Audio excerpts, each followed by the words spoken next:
Hello, hello, hello. Today I'm going to be talking about one very simple tip to building self-confidence. It's amazing. I heard about it somewhere and I realized that it's true because every time that I have done it, I find that it works.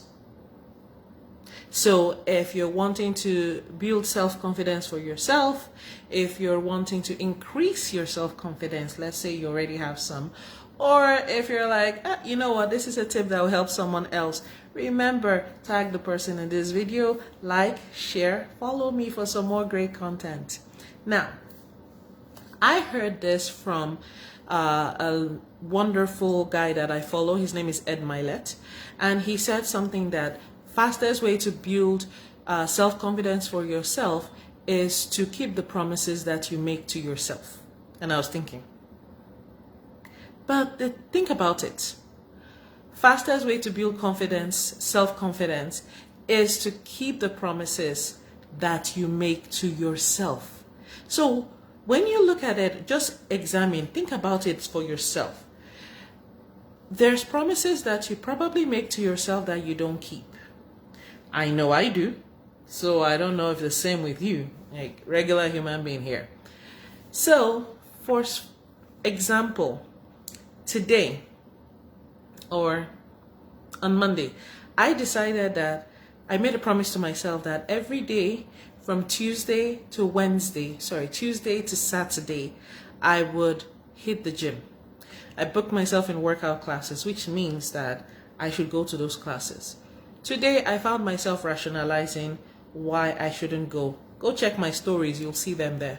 And I was thinking, oh my goodness. And then I remembered I had talked about having several layers of accountability, and I put a video on my story and I was like, I don't want to go, but I'm going to go, so I went. And then I went for this foam rolling class. Now the foam rolling class is not an intense class, but it's a class that helps me to stretch. I find that stretching is very important to my own health.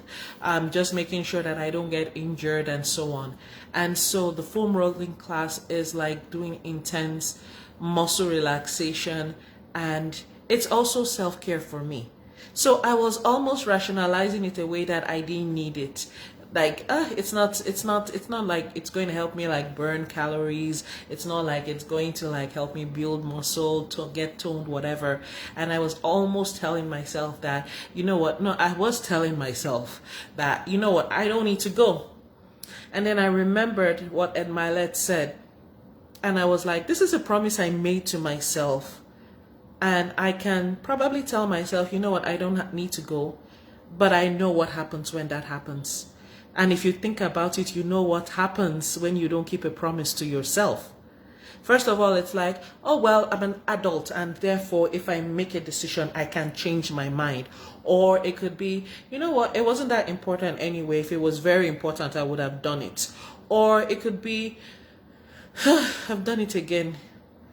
I planned something good for myself and I sabotaged myself.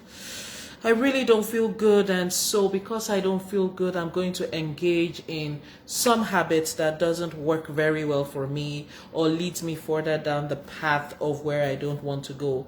And in some cases, that could be comfort eating, that could be comfort watching of TV or binge watching a show, or it could just be engaging in something else that doesn't necessarily, that's not healthy. That's not a healthy way of coping things. I know that's what happens to me.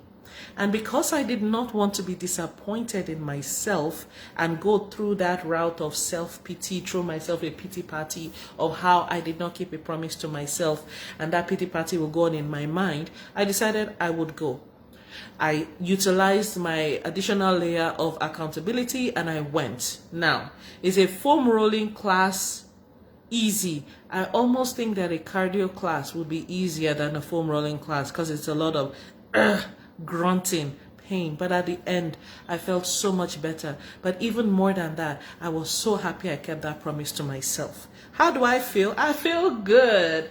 And anybody meeting me in this state, I feel confident. So think about it. Is this something that you've ever like heard before, or is this something that you want to start doing, or are you going to start implementing this where you make a promise to yourself and you determine that you're going to keep that promise to yourself? Just try it and see.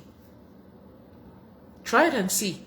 Keep the promises that you make to yourself and examine how you feel after, and see what it does for your self-confidence. So it's a great tip I came across. I wanted to share it with you. I'm hoping this will bless someone. So like, share, follow, and let me know what you think. If you implemented it, works for you, let me know. Take care. Have a good day.